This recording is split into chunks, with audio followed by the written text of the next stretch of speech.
살아계신 하나님 아버지, 우리의 삶 가운데 또한 역사하시는 하나님 아버지, 오늘도 하나님의 친백성들을 주님을 만나 찬양과 기도와 말씀으로 또한 교제할 수 있는 이 예배의 자리로, 기도의 자리로, 경건의 자리로 불러주시니 감사합니다. 살아계신 하나님 앞에서 우리 또한 그 하나님의 임재를 온전히 인정하고 성령께서 이 시간도 우리 가운데 운행하고 계심을 믿고 이 자리 가운데 정말 그 주님의 음성에 귀 기울이게 하여 주시옵소서. 바르게 예배하게 하시고 영과 진리로 하나님만을 온전히 경외하는 귀하고 복된 시간 되게 하여 주시옵소서. 무엇보다도 선포되는 말씀이 성령의 조명하심으로 말미암아 온전히 깨달아지게 하시고 그 말씀 위에 우리의 믿음이 바르게 세워지게 하여 주시옵소서. 그래 우리 교회의 이름과 같이 믿음의 교회로서 든든하게 말씀 위에 뿌리 내리는 귀한 교회 될 수 있도록 하나님 역사하여 주시옵소서.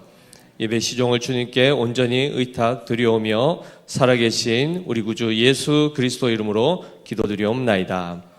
아멘. 오늘 이 시간 우리에게 주시는 하나님의 생명의 말씀은 마태복음 1장 18절에서 25절까지의 말씀입니다.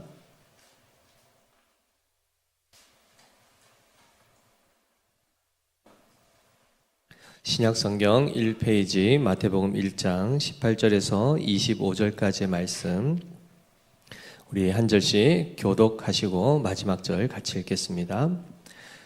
예수 그리스도의 나심은 이러하니라. 그의 어머니 마리아가 요셉과 약혼하고 동거하기 전에 성령으로 잉태된 것이 나타났더니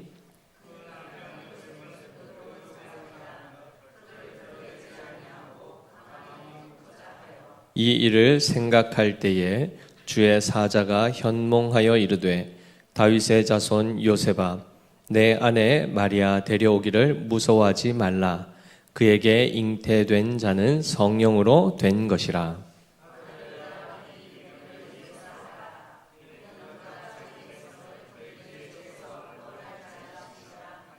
이 모든 일이 된 것은 주께서 선지자로 하신 말씀을 이루려 하심이니 이르시되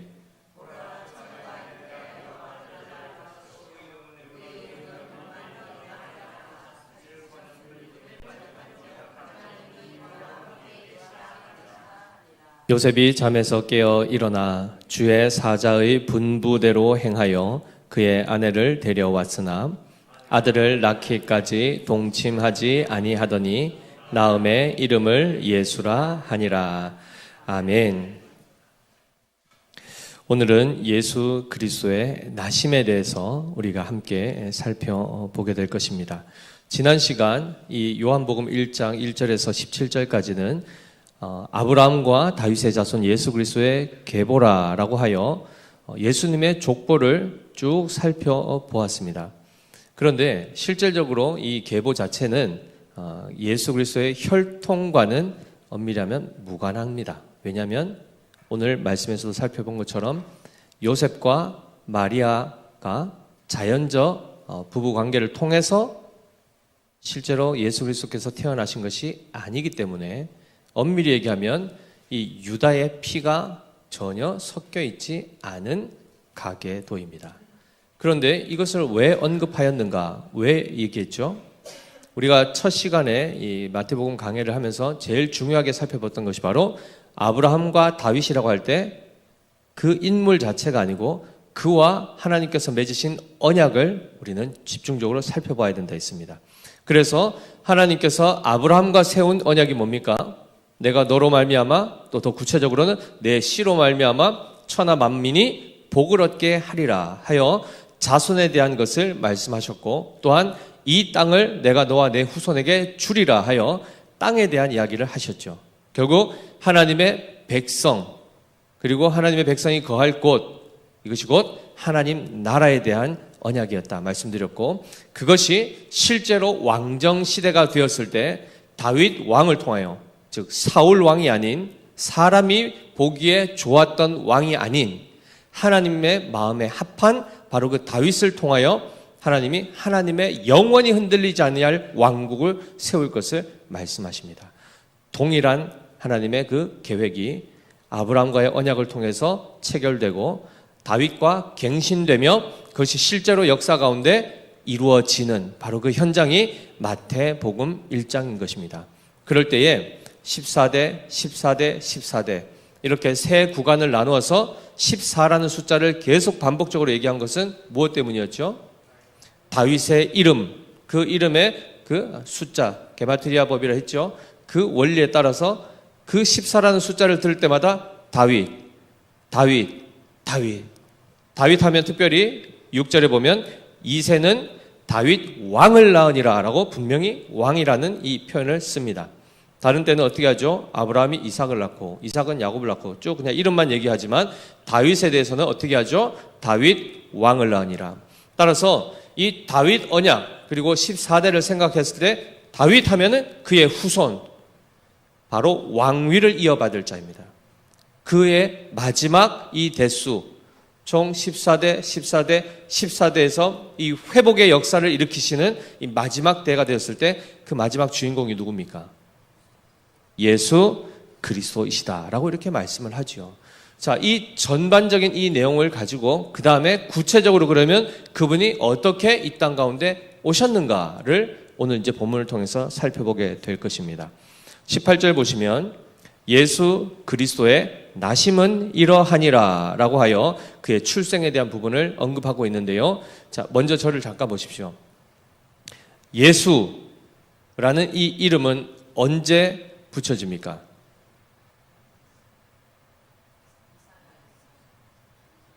자, 예수라는 이 이름이 결국 이 마지막 14대, 14대, 14대 했을 때 이 14대의 마지막 정점에 이른 바로 그 그리스도, 그 그리스도에게 이제 이름이 붙여지게 될 텐데 이 예수라는 이름은 언제 붙이게 되어 있습니까? 오늘 아까 본문 읽었을 때 21절 같이 읽어보겠습니다. 시작. 아들을 낳으리니 이름을 예수라 하라라고 되어 있습니다. 낳기 전까지는 예수라는 이름에 그리스도가 존재합니까? 안 합니까? 안 하죠. 안 하죠. 실제로 이 성령으로 잉태된 어떤 존재가 요셉과 마리아 사이에서 태어났을 때 그때 그 아이에게 이름을 예수라 붙이게 됩니다. 그리고 그에게 특별히 그리스도라 하는 이 명칭은 어떤 명칭이라고 했죠? 직함입니다. 직함. 무엇이었습니까? 헬라어로 그리스도요. 그 다음에 히브리어로 메시아, 즉 기름 부음을 받은 자, 성령으로 기름 부음을 받은 자. 구약에서는 실제로 기름을 부었죠. 그것은 곧 성령을 상징하는 것인데 구약에선 누구에게 기름을 붓습니까? 왕을 세울 때 기름을 붓습니다. 다윗 왕도 그리하여 선지자 사무엘에 의해서 기름 부음을 받죠. 어릴 때 마찬가지입니다. 왕에게 기름 부으시고 또 선지자에게도 기름을 부어 선지자를 세웁니다. 그리고 마지막 한 대상이 누굽니까? 대제사장을 세울 때 기름을 부어 세우죠. 그래서 왕과 선지자와 제사장은 누구를 위해 존재하는 겁니까? 쉽게 얘기하면 선생님은 누구를 위해 존재하는 겁니까? 학생을 위해서 존재하는 것입니다. 학생이 아무도 없는데 혼자 임용고시 쳐서 나 선생님 자격증 땄다. 그래서요. 가르치지 않는 선생님이면 무슨 의미가 있겠습니까? 아무리 수많은 자격증을 가지고 있더라도 그 대상이 더 목적이어야 되지 않겠습니까? 왕이요, 선지자요, 대제사장으로 하나님이 기름을 부어 세우시는 목적은 그 대상이 되는 이스라엘 백성을 위한 것입니다. 대통령 자체, 왕 자체가 중요한 것은 결국 그로 하여금 하나님이 이스라엘 백성, 그의 백성을 잘 돌보고 통치하라고 그를 세운 것이지 그 자신이 주인공이 아닙니다. 선지자도 마찬가지죠. 하나님의 말씀을 혼자 받고 은혜 받고 충만한 게 목적이 아니고 그 계시를 받아 이스라엘 백성에게 잘 하나님의 뜻을 전하는 역할을 하는 겁니다. 그래서 계시의 전달자죠. 전달의 역할을 하는, 결국 주 대상은 누굽니까? 이스라엘 백성이 목적입니다. 그래서 하나님께서는 바로 그 제사장을 통하여 이스라엘의 죄를 속하고 하나님과의 관계를 화목케 하는 이 역할들을 그에게 맡기시죠. 이것처럼 바로 이 역할을 감당하도록 하기 위해서 구약에 기름을 부어서 세웠습니다. 이 기름을 붓는 이 행위가 바로 인물로 직함으로 연결되어서 메시야라는 이름이 되었고, 헬라어 시대로 넘어오면서 그리스 말을 쓸 때는 그것을 크리스토스라고 했고, 한국 발음으로 음력을 하니까 그리스도라고 이렇게 번역을 한 겁니다. 한마디로 이 그리스도는 이스라엘 백성을 지켜내고 보호하고 구원할 자이다라는 뜻을 가진 직함입니다. 그래서 예수 그리스도 하면 실제로 그 하나님의 아들 성육신 하신 그분의 실제 이름은 뭡니까? 예수입니다. 그래서 예를 들면 제 이름이 뭡니까? 정하늘입니다. 제 직함은 뭡니까? 목사입니다. 그래서 정하늘 목사 하면은 제가 되는 건데, 정하늘 하면은 도대체 그 사람이 누군고 이렇게 되지 않겠습니까? 정하늘이라는 사람 인터넷 찾아보면 저 말고도 좀 있습니다. 그리고 목사 하면 뭐 엄청 많죠. 특정하기 위해서는 정하늘 목사 하면은 굉장히 드뭅니다. 좁혀 들어오겠죠. 마치 그것처럼 이 14대 마지막 이 언약을 성취하실 그 왕으로 오실 그 그리스도가 예수님이다라고 분명히 선언을 하면서 우리가 믿는 믿음의 대상, 우리의 구원자를 우리는 뭐라고 통칭하죠? 예수 그리스도라고 얘기하는 겁니다. 자, 그럴 때에 예수님이 실제로 제자들하고 다니시면서 빌립보 지역에 딱 도착했을 때 뭐라고 물으시죠? 얘들아, 사람들이 나를 누구로 하느냐? 질문하셨죠. 그랬더니 뭐 선지자요, 엘리야요 이렇게 얘기합니다. 너희는 나를 누구로 하느냐? 할 때 뭐라고 고백하죠? 주는 그리스도시요. 그 다음에요. 살아계신 하나님의 아들이십니다. 이것이 바로 예수 그리스도에 대한 정확한 신앙 고백이요 정체성입니다. 따라서 그분은 하나님의 아들로서 그리스도의 역할을 하기 위하여 이 땅에 성육신 하시는 겁니다. 자, 그리하여 바로 지금 그 현장이 오늘 18절에 나오는데요. 예수 그리스도의 나심은 이러하니라. 그의 어머니 마리아가 요셉과 약혼하고 동거하기 전에라고 되어 있습니다. 이스라엘 역사의 전통에서는 먼저 사랑하는 남녀가 있으면 연애를 하죠. 모르겠습니다. 우리 옛날에는 그냥 얼굴도 안 보고 그냥 양가 부모님들 그냥 정해서, 그죠? 그날 갑자기 뭐 이렇게 보게 되고 뭐 이렇게 되지 않습니까? 서로 깜짝 놀라고 실망하기도 하고 했을 텐데, 어쨌든 이 약혼이라는 걸 합니다. 결혼을 약속하는 거죠. 그건 아직 정식 결혼이 된 것은 아닌데, 이스라엘 전통에서는 약혼을 하면 결혼한 것과 동일하게 간주를 하되 동거하지는 않습니다. 아직은 각자의 집에서 떨어져서 지내다가 결혼식을 이제 하게 되면 그때부터 함께 이제 동거를 하게 되죠. 그래서 보십시오. 약혼하기까지는 아직 같이 살지 않습니다. 동거하지 않는다는 거에는 뭐가 포함되냐면 동침하지 않는다가 포함되어 있는 것입니다. 오늘날 이런 게 다 무너져 버렸죠, 그죠? 성에 대한 부분도 많이 다 무너졌고, 가정도 많이 이 음란의 영들이 끊임없이 가정을 무너뜨리기 위해서 발악을 하고 있는데, 어쨌든 이 당시에 마리아와 요셉이 동거하기 전에, 즉 동침하기 전에 마리아가 임신을 한 겁니다. 생각해 보십시오. 만약 우리 젊은 청년들이나 아니면은 이제 결혼을 이제 앞으로 해야 될 친구들 같은 경우에는 결혼할 상대가 결혼식도 전에 동침한 적도 없는데 3개월 만에 배가 살살 불러오고 좀 그만 좀 먹어, 살찐 줄 알고. 근데 5개월, 6개월 되니까 배가 무슨 올챙이 배처럼 이렇게 올라오면 어떤 생각이 드시겠습니까? 이 결혼해야 됩니까? 말아야 됩니까? 자기는 알지 않습니까? 분명히 내 아이는 아니다. 확실하지 않습니까? 그럼 어떻게 해야 됩니까? 결혼을 강행해야 됩니까? 만약에 우리 자녀는 그거에 대해서 판단을 할 수 없어서 부모님께 만약에 고민을 상담을 했다 치면 뭐라고 하시겠습니까? 야, 앞으로 우리 집에 들어올 며느리가 임신부터 했네. 근데 그 씨가 우리 아이가 준 게 아니라네. 어떻게 해야 됩니까? 아직 결혼을 올리기 전이라 그러면 당장 헤어지라고 하지 않겠습니까? 파혼하라 하지 않겠습니까? 아니면 뭐 어떻게 또 그 생명도 어떻게든 뭐 해서 뭐 또 이렇게 받아들일 수 있겠지만, 이 당시만 하더라도 결혼 전에, 즉 동거하기 전에 여자가 임신을 하게 되면 간음죄에 해당이 되겠죠. 그죠? 간음을 행한 것입니다. 행한 것이 되기 때문에 엄격하게 어떻게 처벌하죠? 유대 공동체 안에서 이러한 죄는 있으면 안 되기 때문에 그 여인을 돌로 쳐서 죽이게 됩니다. 근데 요셉 입장에서 생각해 주십시오. 정말 사랑했던 마리아인데 잉태를 한 겁니다. 동거하기 전에. 어떻게 하면 좋을까요? 솔직하게, 나는 원래 솔직합니다 해서 온 동네 소문 다 내고 그래가지고 공개 처형해야 될까요? 얼마나 고민이 많았겠습니까? 정말 그래도 사랑했던, 물론 지금 엄청난 배신감을 느끼겠죠.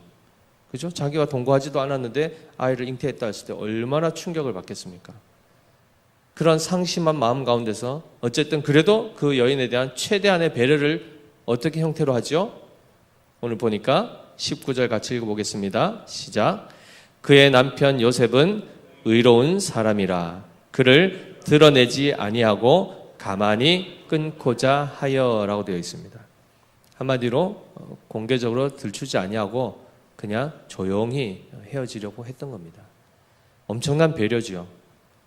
그런데 잘 생각해 보십시오.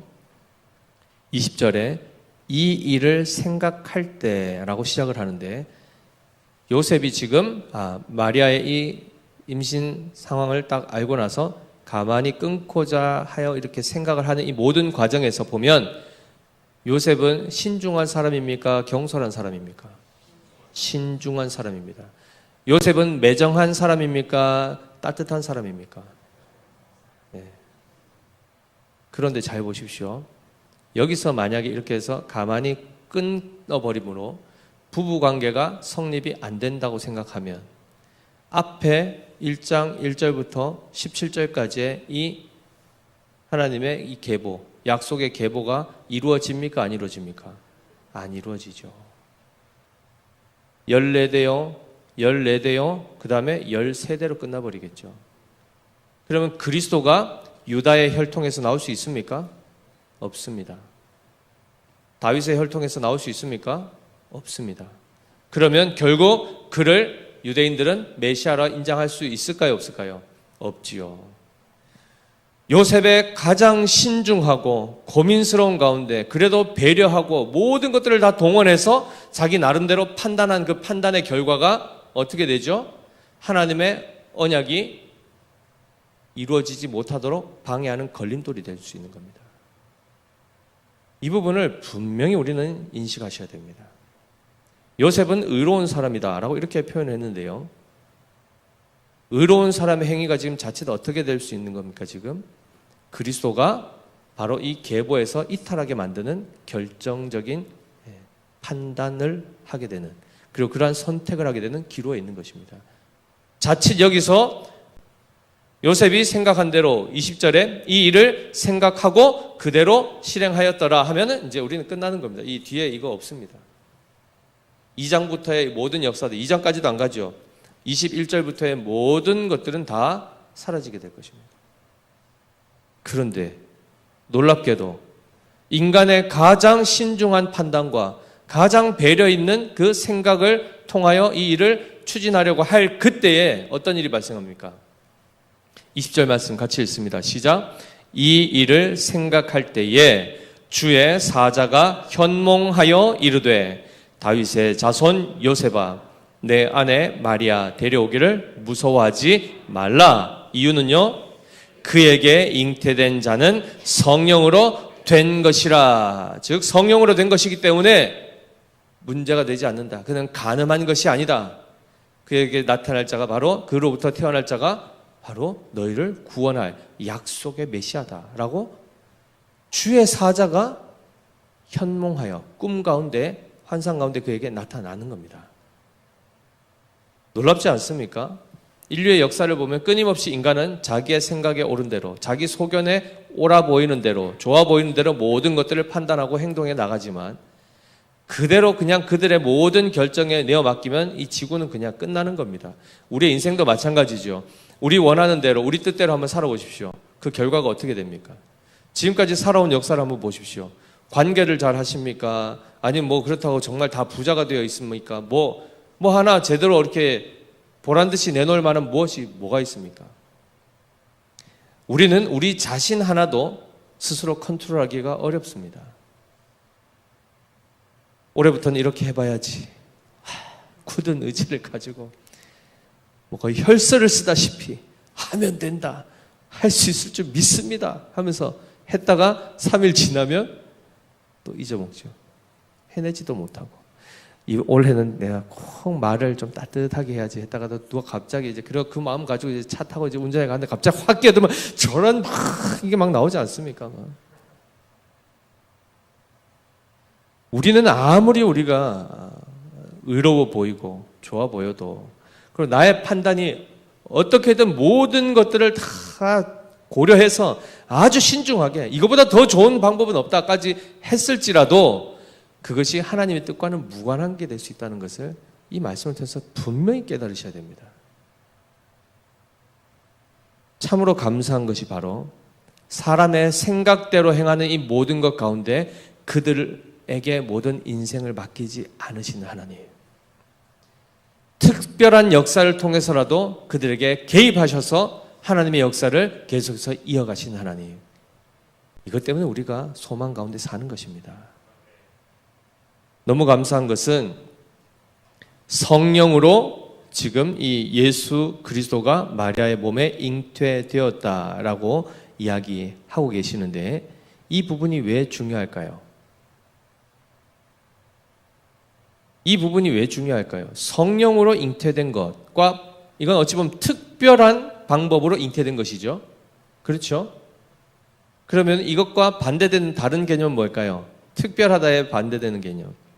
보편적이다, 일반적이다. 그렇죠? 자연적이다. 자연적 출생 방법으로 태어난 인류가 바로 우리 모두입니다. 아담 이후로, 아담과 하와 사이에서 가인, 그 다음에 아벨, 셋부터 쫙 내려오는 이 모든 인류는 다 자연적 출생 방법으로 태어납니다. 그렇죠?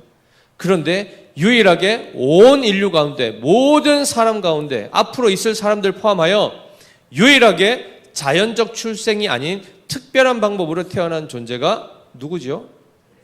예수 그리스도밖에 없습니다. 하나님은 왜 이 방법을 택하셨을까요?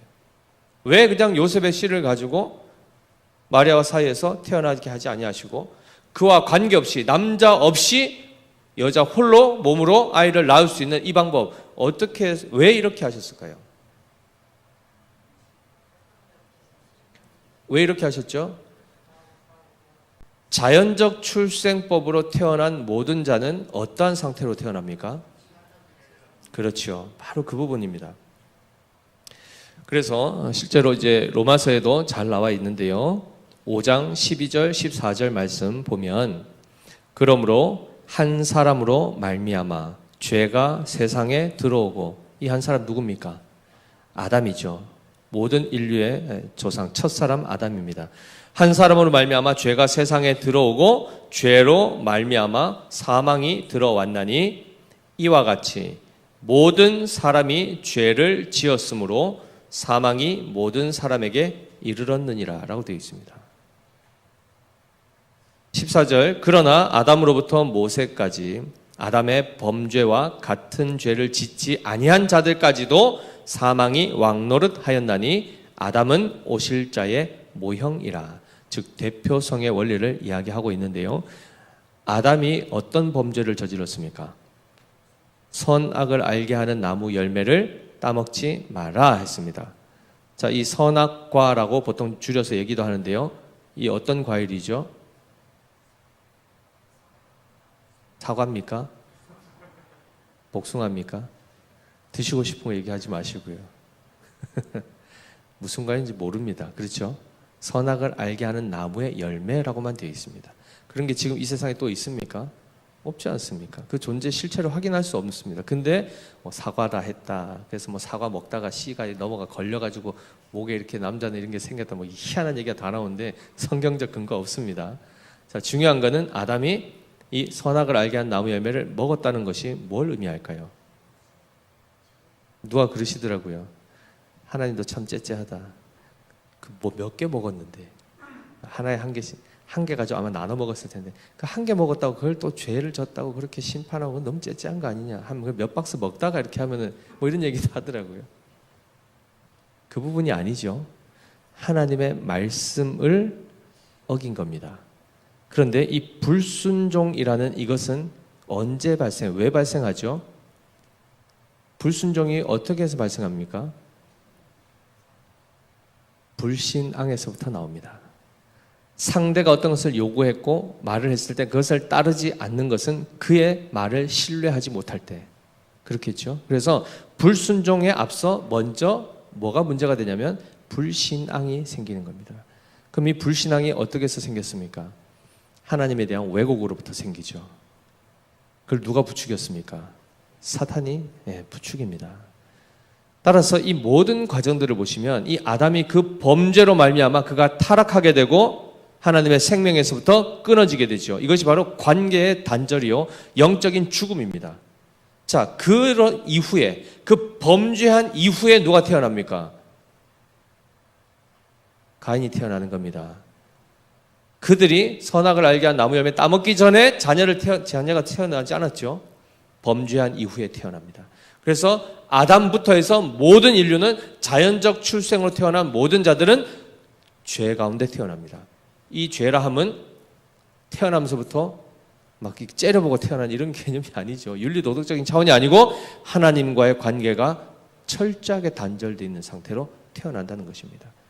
그래서 하나님에 대해서 믿지 아니함, 당연히 믿지 않으니까 불순종, 하나님의 말씀 자체를 모르니까 다 어그러진 삶들을 살게 되는데요. 바로 이 역사가 모든 인류, 요셉과 마리아에게까지도 다 찾아오는 것입니다. 그래서 만약 이 땅에 오실 이 그리스도께서 자연적 출생으로 태어나면 그도 이 죄로부터 자유로울 수가 없게 되는 겁니다. 아담의 그 원죄와 함께 또 그 부패한 본성으로 스스로 만들어낸 이 자범죄의 문제까지 인류는 끊임없이 악을 쏟아내게 되는데 거기에서 예수 그리스도도 자유로울 수가 없지요. 그렇게 되면 어떻게 됩니까? 흠 없는 제물로 드려져야 될 바로 그 제물 자체가 준비가 될 수 없는 겁니다. 그래서 하나님께서는 어떻게 하시죠? 우리의 이 죄로 말미암아 뭐가 찾아왔다 했습니까? 사망이 들어왔다고 했습니다. 다 죽어야 되는 겁니다. 근데 거기에 그 값을 지불함으로 목숨값을 지불해내면 그를 살릴 수 있는 겁니다. 그래서 그 목숨값은 짐승값으로 안 됩니다. 그 어떤 다른 것으로 안 되고 인간의 값을 지불해야 됩니다. 인간의 가치와 동일한 그 존재를 내놓아야 이 교체가 되는 겁니다. 자, 그럴 때에 그 제물로 드려지는 예수 그리스도는 죄가 있으면 안 되기 때문에 사람의 자연적 출생법이 아닌 특별법, 곧 성령으로 출생하게 되는 이 역사가 나타나는 것입니다. 그래서 히브리서 4장 15절 말씀에 우리에게 있는 대제사장은 우리의 연약함을 동정하지 못하시리가 아니요 모든 일에 우리와 똑같이 시험을 받으신 이로되 죄는 없으시니라 라고 분명히 선언하는 것입니다. 그랬더니 벌써 또 이런 얘기를 하죠. 어쨌든 마리아 몸에서 나왔으니까 마리아의 DNA를 조금이라도 받았을 것 아닙니까? 그럼 결국 부패함이 묻어 있는 것 아닙니까? 하나님이 어떻게 하신다고요? 그 모든 것 가운데서도 그리스도를 보호하시죠.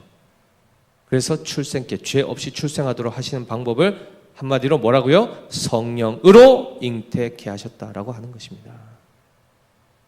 그래서 이 부분까지도 모든 다른 어떤 반론들을 다 차치하고 성령으로 예수 그리스도는 마리아의 몸에 그 몸 또한 어떤 몸이라 했죠? 처녀의 몸에 남자를 경험하지 못했던 그 처녀의 몸에서 나게 하시는 이 역사를 일으키신 것입니다.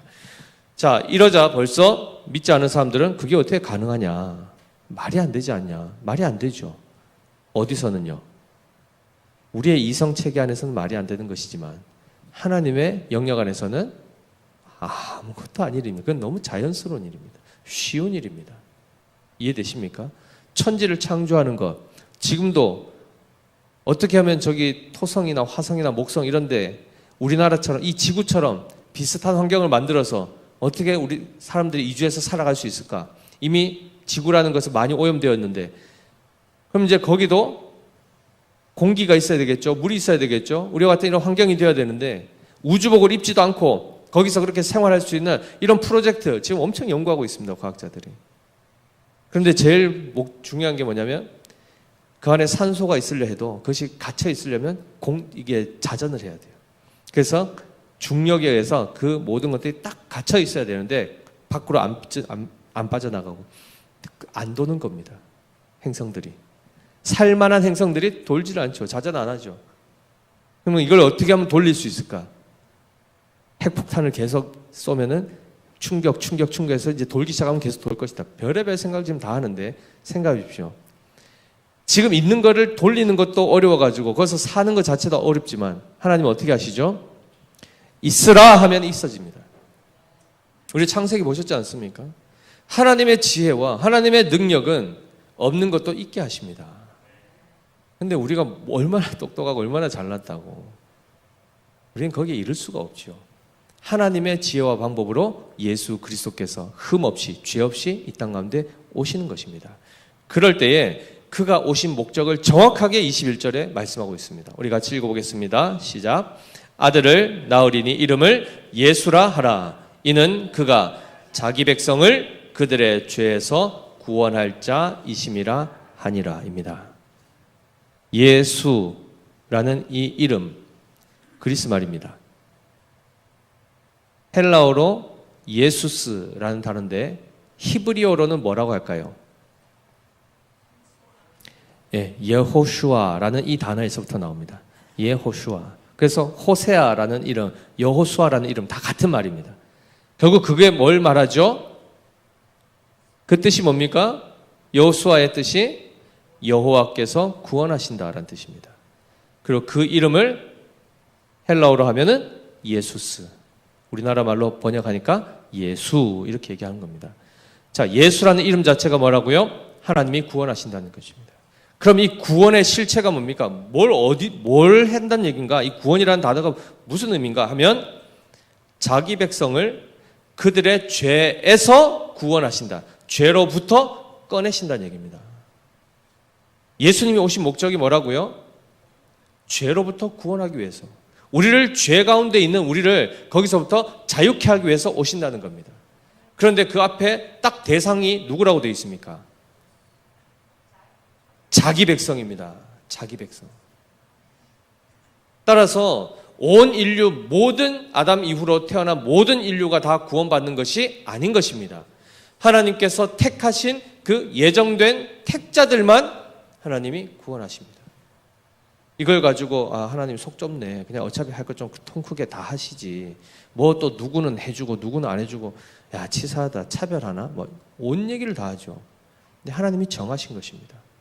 하나님께서 어떤 이들에게는 은혜와 긍휼을 베푸셔서 그들을 하나님이 자녀 삼으시겠다 정하신 자들이 있는가 하면 그걸 통해서 그들이 비록 죄인일지라도 죄인에게 은혜를 베풀어서 하나님의 자비와 사랑을 드러내시기 위하여 그 택한 백성을 삼으시는 경우도 있고 어떤 이들은 그들의 죄 가운데 그대로 죄의 형벌을 따라 사망 가운데 지옥으로 형벌하시는 그 형벌을 통하여 하나님은 참으로 공의로우신 분이신가를 나타내시기 위하여 어떤 이들은 택하시고 어떤 이들은 유기하시는 이 결정을 하나님의 선하신 뜻 가운데 정하셨습니다. 우리가 볼 때는 그걸 가지고 이렇쿵 저렇쿵 판단하고 하나님이 의롭니 불의하니 사랑이 있니 없니 온갖 얘기를 하지만 우리의 이성 자체가 우리의 감성 자체가 다 왜곡되어 있기 때문에 우리의 판단을 신뢰하지 마십시오. 하나님께서 정하신 것이 가장 선합니다. 그 가운데 특별히 하나님은 자기 백성을 그들의 죄에서 구원할 자로 이 땅에 오신다는 것입니다. 자, 그러면 예수님을 믿으면 어떻게 되죠? 주 예수를 믿으라. 그리하면 너와 내 집이 구원을 얻으리라 되어 있습니다. 그러면 이 너와 내 집이 구원을 얻는다 했을 때 어떤 현상이 나타나야 됩니까? 바로 너와 내 집이 그들의 죄로부터 벗어나야 되는 것입니다. 그런데 우리는 보통 예수님을 왜 믿죠? 전도할 때 예수 믿으면 이렇게 됩니다. 예수 믿으면 저렇게 됩니다. 할 때 그 내용들 뭐로 보통 얘기를 하십니까? 네? 천국 간다. 또요? 그거밖에 없습니까? 천국 가지요. 근데 천국에 대해서도 설명해 보라면은 보통 어떻게 설명하십니까? 천국이 어떤 곳입니까? 천국이 뭔지도 모르는 사람한테 예수 믿으면 천국 갑니다. 천국이 어딘데 어디로 가야 되는지 물으면 천국을 뭐라고 설명하실 겁니까? 예? 그러니까 예수 믿으면 천국을 가는데 도대체 거기 어딘 줄 알고 따라가실 거냐 말이죠. 하나님이 계신 거 맞습니다. 그러면 또 하나님이 누구신가 막 꼬리에 꼬리를 물겠죠. 중요한 거는 거기에 가기 위해서는 누구만 갈 수 있습니까? 의로운 자만 갈 수 있지 않습니까? 죄인은 갈 수가 없지 않습니까?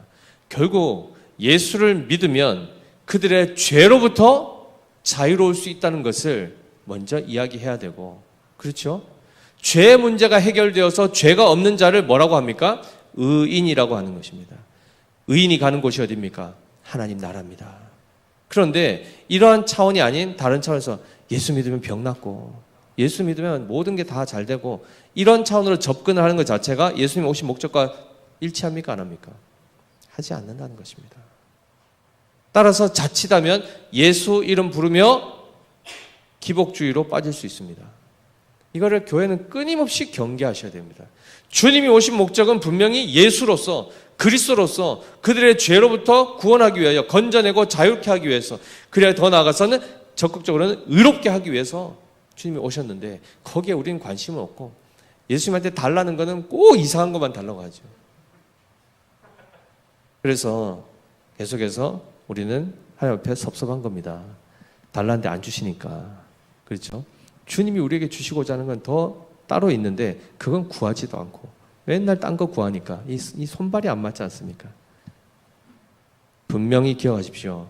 예수님은 그가 오신 목적이 자기 백성을 그들의 죄에서 구원하기 위하여 오셨다고 하십니다. 그리고 이 모든 되어진 일들은 22절 말씀처럼 주께서 선지자로 하신 말씀을 이루려 하심이라 라고 말씀하시는데, 이 선지자가 누굽니까? 이사야입니다. 이사야 선지자가 700년 전에 이 말씀을 하게 되는데요. 원래는 그가 당대에 그 엄청난 전쟁의 소용돌이 속에서 그들에게 이 예언을 말씀을 하시는데 그것이 당대에도 하나의 성취가 되는 것이 있습니다. 그러나 이게 모든 것들은 다 예표죠. 나중에 700년 후에 실제로 그가 예언했던 이사야서 7장 14절 말씀이 그대로 응하는 것입니다.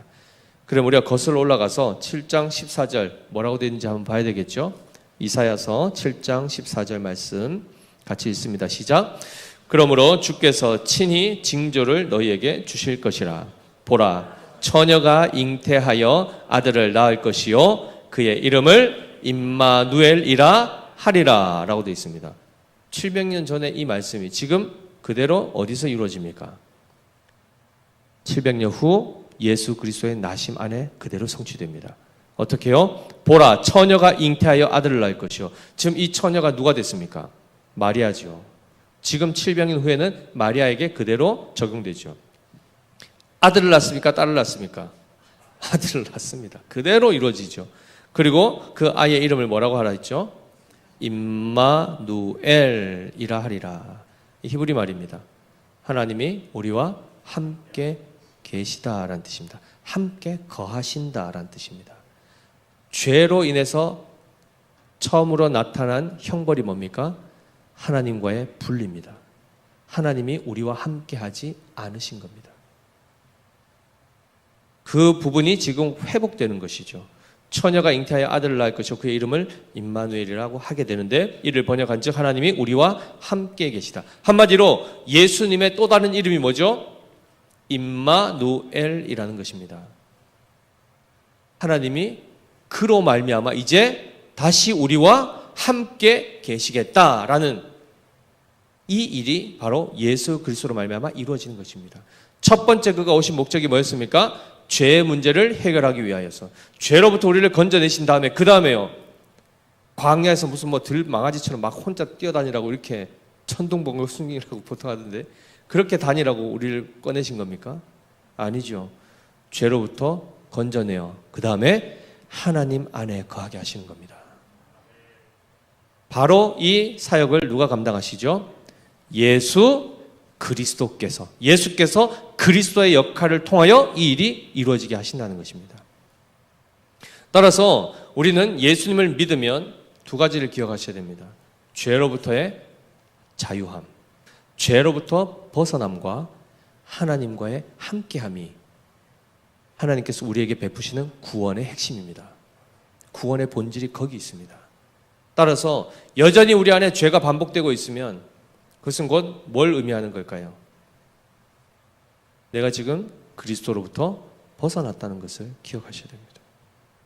그리스도와 무관한 자가 되어가고 있다는 것을 기억하셔야 됩니다. 그럼 다시 어디로 가야 될까요? 그리스도 안으로 가야 됩니다. 그리스도 안에 우리의 구원자 되시는 그 주님 안에 거할 때에 비로소 모든 죄로부터 우리는 그 죄의 영향으로부터 벗어날 수 있고 다시금 거룩한 삶을 살아가게 되는 것이죠. 자, 이 일이 있고 나서 24절에 요셉이 잠에서 깨어 일어나 그 다음에 어떻게 합니까? 주의 사자의 분부대로 하여 어떻게 하죠? 그의 아내를 데려옵니다. 사랑하는 성도 여러분, 아까 앞에 요셉에 대해서 뭐라고 묘사했죠? 그는 의로운 자다 했습니다. 그런데 앞서 의롭다 했을 때는 어찌 보면 그냥 유대 사회에서 율법 잘 지키고 그냥 그렇게 사람들 볼 때 참 착한 사람 이 정도였을 것입니다. 그런데 그가 했던 것이 뭐였습니까? 하나님의 말씀이 그 언약이 성취되는 일을 방해하는 일들을 할 뻔했습니다. 그런데 지금 주의 사자가 현몽하여 하나님의 말씀을 알려주시고 지금 이 되어진 상황들을 깨닫게 하시자 그 다음에 어떻게 되죠? 그가 그 다음에 주의 사자의 분부대로 행합니다. 말씀에 그대로 순종하게 됩니다. 이것이 바로 구원받은 자의 본질적인 변화된 삶입니다. 로마서 1장 5절 6절에 이렇게 말씀하죠. 그로 말미암아 우리가 은혜와 사도의 직분을 받아 그의 이름을 위하여 모든 이방인 중에서 믿어 순종하게 하나니입니다. 믿어 순종하게 하나니. 그로 말미암아가 누굽니까? 로마서 1장 1절부터 4절까지 나오는 결국은 예수 그리스도에 대해서 이야기하는 것이요. 그 예수 그리스도를 통하여서 그들이 사도의 직분을 받아서 예수 그리스도의 이름을 위하여 모든 이방인 중에서 예수를 믿어 그에게 순종하게 하는 역사를 지금 이루고 있다는 것입니다. 이것이 바로 구원받은 자들의 변화된 새로운 피조물로서의 본질적인 모습인 것이죠. 그래서 6절에도 너희도 그들 중에서 예수 그리스도의 것으로 부르심을 받은 자니라 라고 말씀합니다. 우리가 잘 아시는 로마서 1장 17절 말씀에는 복음에 대해서 이렇게 말씀하죠. 복음에는 하나님의 의가 나타나서 믿음으로 믿음에 이르게 하나니 기록된 바 오직 의인은 믿음으로 말미암아 살리라 함과 같으니라. 믿어 순종하게 되는 것. 아까 죄가 뭐라고 했습니까? 하나님을 믿지 못하며 믿지 못하기 때문에 순종할 수 없었던 바로 이 역사가 죄의 역사입니다. 죽음의 역사입니다. 거기서부터 우리를 건지시게 되면 당연히 믿어 순종케 되는 것입니다. 하나님의 말씀 순종하기 쉬우십니까? 어려우십니까? 다들 어렵다 하시죠, 그죠? 안 해봐서 어려울 수 있습니다. 오랜 역사 동안 안 하던 것이 몸에 인이 배기듯이 대대로 이 아담의 그 부패한 본성을 끊임없이 물려받고 그것이 DNA마다 축적되어서 유전이 되듯 우리까지 이렇게 오니 불순종하는 게 훨씬 더 익숙한 것이고 순종하는 것은 죽기보다 힘든 것처럼 느껴지는 건데 이것은 우리의 착각입니다. 우리의 몸이 그렇게 잘못 해석하고 있는 것입니다. 술을 많이 드시는 분들은 술 안 마시는 게 힘드십니까? 술 마시는 게 힘드십니까? 안 마시는 게 힘들죠. 먹는 게 너무 익숙한데 안 마시면 손이 떨리고 금주 현상이 나타나지 않습니까? 담배 피시는 분들 마찬가지죠. 피는 게 익숙하십니까? 안 피는 게 힘드십니까? 오랫동안 피웠던 분들은 안 피는 게 힘든 겁니다. 그런데 처음 술을 마시는 분들, 처음 담배를 피신 분들 깜짝 놀라죠. 어른들은 탁 마시고 뭐 이렇게 뜨거움이 내려가는데 처음 딱 마시면 이걸 왜 먹냐 이렇게 되지 않습니까? 담배도 마찬가지지 않습니까? 처음에 겨울이라서 추워서 불이라도 피우려고 불 피우는지 모르겠지만 담배를 입에 물고 막 하면 그냥 입에서 그냥 이렇게 하고 확 뱉는 거 하고 이 니코틴과 탈을 막 몸속에 집어넣은 다음에 하면 어떻게 됩니까? 처음 탁 피면 난리가 나죠, 그죠? 안 해보던 사람이 그걸 하게 되면은 죽을 것 같습니다. 그 왜 하는지 모르고 왜 먹는지 모르죠. 근데 하던 분들은요, 안 하는 게 이상한 겁니다. 그러면 잘 생각해 보십시오. 하나님께 순종하는 것과 불순종하는 것, 우리에게 어느 게 더 익숙하고 자연스러우십니까? 과거에는 당연히 불순종하는 게 자연스럽죠. 그러면 예수님을 믿고 난 이후부터는 그 다음에는 어떻게 변화되어야 될까요? 믿어 순종하는 것이 자연스럽고 익숙하고 쉬운 것이 되어야 됩니다. 아멘이시죠? 끊임없이 우리 육체가 그저 느끼는 대로 표현하지 마십시오. 그건 우리의 부패한 육체가 반응하는 것입니다. 성경은 분명히 얘기합니다. 하나님의 말씀에 순종하는 것, 즉 예수 그리스도의 멍에가 쉽고 가볍다라고 말씀하십니다. 그리고 우리에게 진짜 무겁고 지기 어려운 그 멍에가 있다고 하는데 그것을 뭐라고 하냐? 죄의 멍에라고 합니다. 이 부분들을 우리는 이제는 다시금 바르게 깨닫고 인식하셔야 됩니다. 하나님의 말씀대로 사는 것이 가장 좋습니다. 단적으로 말씀드리겠습니다. 구약에 하나님의 약속, 계명 뭐가 있습니까? 크게 10계명이 있죠. 10계명을 지키는 게 쉽습니까? 어기는 게 쉽습니까? 한번 생각해 볼까요? 지난번에 한번 말씀드렸었는데 첫 계명이 뭐죠? 너는 나 외에 다른 신들을 내게 두지 마라 라고 말씀했는데, 그리고 너를 위하여 새긴 우상을 만들지 말라라고 이 계명이 하셨는데, 이거 어기면 어떻게 해야 되죠? 그걸 지키려면 그것만 하면 되는데, 그걸 만약 불순종한다 그러면 신을 많이 둬야 되겠죠. 그럼 신을 많이 알아야 됩니다. 일단 공부도 많이 해야 되겠죠. 불경도 알아야 되고 힌두교도 알아야 되고 이슬람도 알아야 되고 하여튼 신을 많이 알아야 되고, 그리고요 새긴 우상을 만들어야 되겠죠. 하루 종일 앉아 집에서 막 깎아야 되지 않겠습니까? 네? 집에 막 우상만 하면 막 불상도 막 누워 있는 거 앉아 있는 거 막 여러 개 갖다 놓고, 그리고 거기에 뭐 해야 되죠? 그걸 섬기고 거기 절을 해야 됩니다. 아침부터 일어나가지고 안녕하세요. 뭐 신이 한두 개가 아니지 않습니까? 온갖 신들 한 수십 개 수백 개 갖다 놓고 집에. 그러니까 어느 게 더 쉽겠냐는 겁니다. 한 분 하나님을 섬기는 게 쉽겠습니까? 많은 신을 섬기는 게 쉽겠습니까? 물리적으로만 보더라도. 그리고 사람의 계명을 한번 넘어와 볼까요? 부모를 공경하라와 부모를 공경하지 말라, 곧 무시하고, 이걸 이제 글자 하나만 바꾸면 됩니다. 받침. 공경하라에 경자에 이응 대신 기역을 넣으면 불순종이 되죠. 내 부모를 공격하라. 예. 아침도 전화해가지고 부모한테 막 쓴소리하고 막 몹쓸짓하고.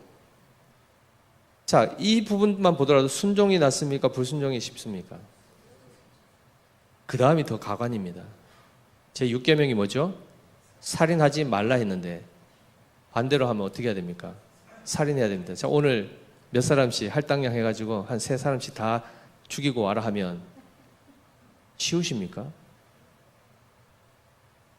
간음하지 마라, 도둑질하지 마라, 거짓말하지 마라, 내 시집을 탐내지 마라 하면 서로 이 집 거 뺏어와야 되고 저 집 거 또 뺏어와야 되고 훔치고 또 훔치고 거짓말하고 죽이고 간음하고, 이 삶을 실제로 사는 것이 죄의 삶입니다.